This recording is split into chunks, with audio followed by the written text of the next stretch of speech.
اللہ کے حبیب علیہ السلام نے فرمایا، لوگوں میں تمہیں بتاؤں قیامت کے دن اللہ تعالیٰ بندوں سے پہلا سوال کیا فرمائیں گے اور بندے اس کا جواب کیا دیں گے؟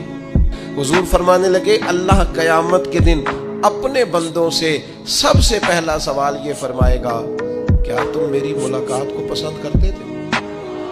اوئے ہوئے ہوئے، کیا تمہارا ملنے کو جی چاہتا تھا؟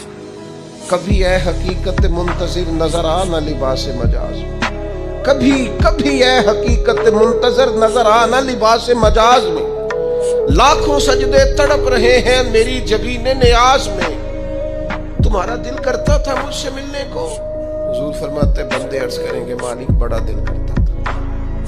پھر اللہ فرمائیں گے یہ گفتگو کی معنویت تو دیکھو یار، اس کا حسن تو دیکھو۔ اللہ پھر پوچھیں گے کیوں دل کرتا تھا تمہارا؟ دل کرتا تھا تو کیوں کرتا تھا؟ عرض کریں گے مالک اس لیے کہ ہمیں امید تھی کہ تو معاف بھی کر دے گا، رحمت بھی فرمائے گا۔